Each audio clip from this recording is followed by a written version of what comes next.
I've been banned from Twitch. It's not a long ban, but it's still a ban.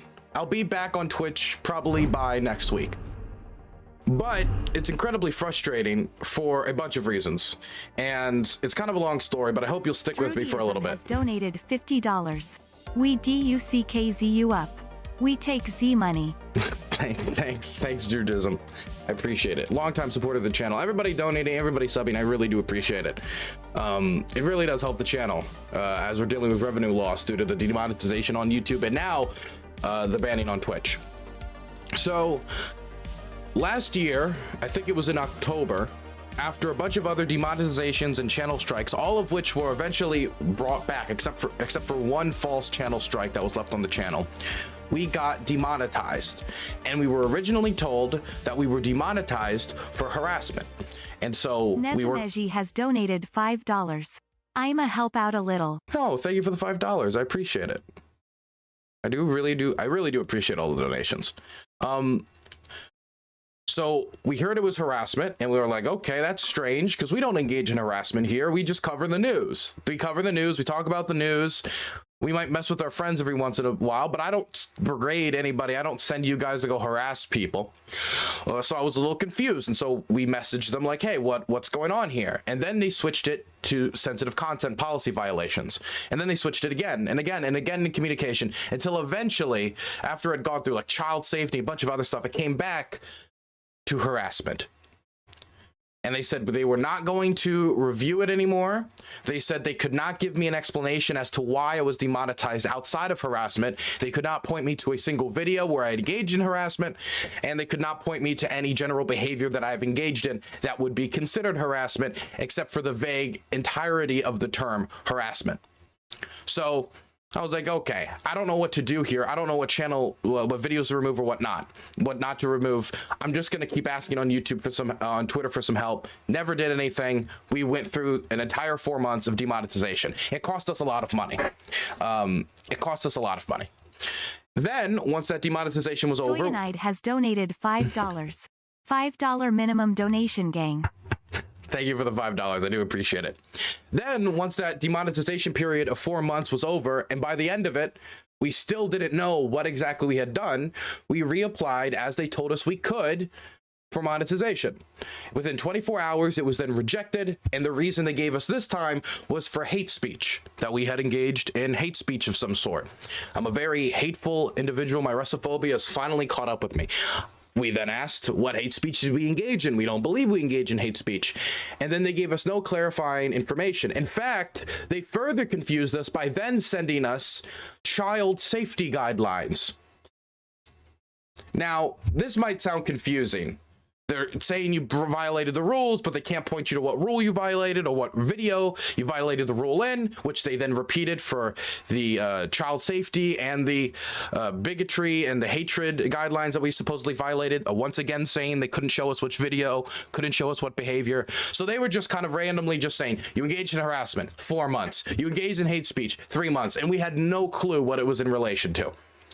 Now, that's YouTube. I think it's AutoMod. That's what I think's doing it. Maybe it's a bunch of people who don't like my channel, either because I cover the war in Ukraine constantly, or I don't support the Russian invasion because I'm not a demented freak. For whatever reason, maybe they're brigading me. Who knows? I can't say. Nobody from YouTube has really sat me down and tried to give me a rundown. This business is all about who you know, and I am not in the know. Anyway, I'm now waiting another 3 months to see if YouTube will remonetize my channel. So we're just waiting. We even asked them, could we delete every YouTube video? And then could we do it since you won't tell us what we did wrong? And we don't want to have to apply again when it's already cost us between $10,000 and $15,000 in potential revenue. We don't want to have to apply again in the future. Could any guideline? Nothing. So we're like, can we just delete all the videos? And they said yes, but we'll still grade you based upon the videos you deleted. So I'm really just waiting until YouTube decides that our channel can be monetized again. And I feel like there's really nothing I can do since they're not giving me any guidelines for exactly what I did wrong or anything. So that's my position with YouTube. Now, I'm also banned on Twitch, and that's why we're talking about it again today, because I need to become one of those conservatives with like the, you know, the tape over my mouth and write censored on it and like frizz up my hair, look disheveled, like I just got dragged out of a Communist Party gulag or something. Now, I just got banned on Twitch.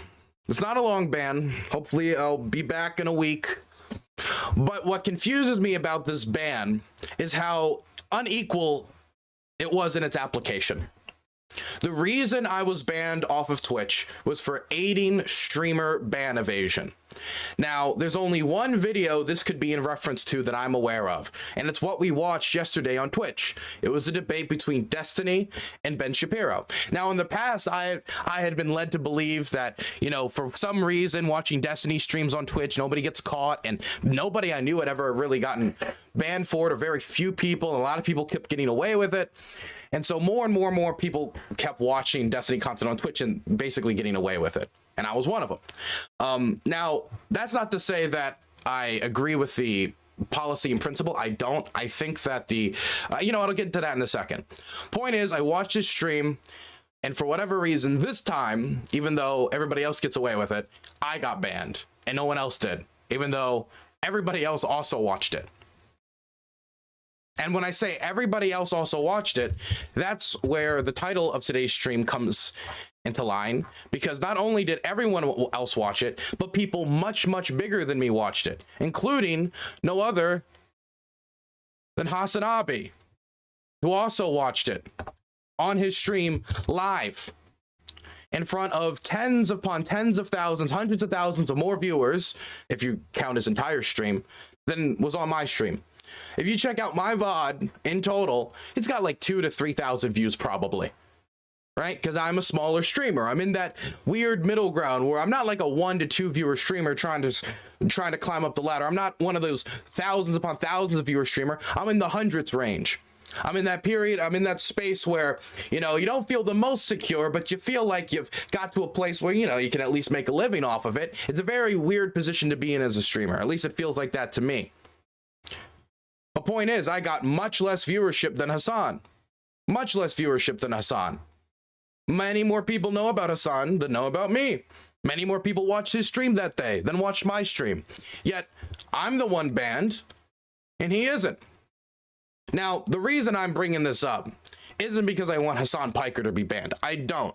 I genuinely, and I mean this genuinely, I genuinely don't want him to be banned. I don't like people who go after other people's livelihoods. There's nothing worse than you can do to a man than try to take away his ability to put food on the table for himself or his family and try to plan his future, especially if that man loves his job. It ain't no 7-Eleven, it ain't, you know, just some random gas station. This is a job that is a dream job for them. And I wouldn't want to ruin that for Hasan. And so I don't want Hasan to be banned. That's not what I want out of this. What I want to know is how I could get banned on Twitch for the same thing that he did in front of way more people. I mean, what's the odds of a moderator stumbling upon Hasan's stream in comparison to my stream? Again, if we look how many, can we see actually how many people watch this stream? 428,000 people watched Hasan's stream. That's a lot of people, and good job. And I will say Hasan's a much better streamer than I could not do 10-hour streams like Hasan does. I couldn't talk about politics for that long. I'm not a great multitasker. My ADHD screws me up, so I can't really play video games and talk at the same time. He's a much better streamer than I am. He probably has earned this viewership. But then if you go to my stream, 1 second, oh, my channel's banned, but my viewership is between 2,000 and 3,000.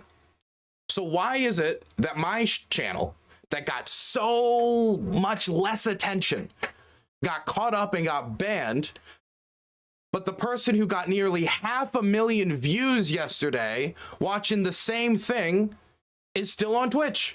I'm not saying let's ban Hasan. Again, that's not my solution to this. That's not what I'm asking for. What I'm asking for is, why are the rules always applied so unequally? And why is it that we still have this asinine policy? Asinine policy. What is being accomplished by banning people for watching a debate between two people who are quite politically influential, at least online.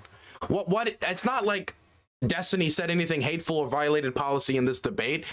It's not like by not watching this debate we have further punished Destiny on this platform. All we're doing is punishing people who didn't violate the policies that led to Destiny being banned, even though I forget the exact situation they even got him banned, or if it was legitimate or not. Probably not with Twitch's record. Point is, though, this is just completely unfair. And usually I just kind of like bite the bullet and be like, fine, I'm a small streamer, he's a big streamer, it is what it is, it's the law of the jungle or whatever the fuck. But it isn't. It isn't fair. And I just can't stand it, man. After the YouTube and this, it's just unbelievably frustrating. It just feels like the standards are applied unbelievably unequally. And again, my solution isn't for this rule to now be applied to Hasan. It's for us to get rid of this rule altogether. Destiny didn't go on Twitch. Destiny didn't get to come back here and avoid his ban. Somebody got to watch a debate between Destiny and Ben Shapiro. That's all that happened. So it just doesn't make sense to me why we have the policy in the first place. I can understand if it's like, don't have the person physically on your stream or don't have them like live on any other stream. I can understand that rule, but banning their appearance altogether, it's ridiculous. I remember when Trump got banned off of Twitch for a short period of time and everybody was like, can we talk about the president? Can we talk about the former president of the United States on Twitch? Or are we not allowed to talk about the former president of the United States on Twitch? We're already bending the rules a little bit here, because we realize how silly it would be if we ended up banning people because they showed Donald Trump, the former president of the United States, on stream. It feels like we should just allow anybody to be shown on stream, but you don't need to allow everybody to come on stream. It just feels like a overreaching, overbearing rule for no good reason. Anyway, there needs to...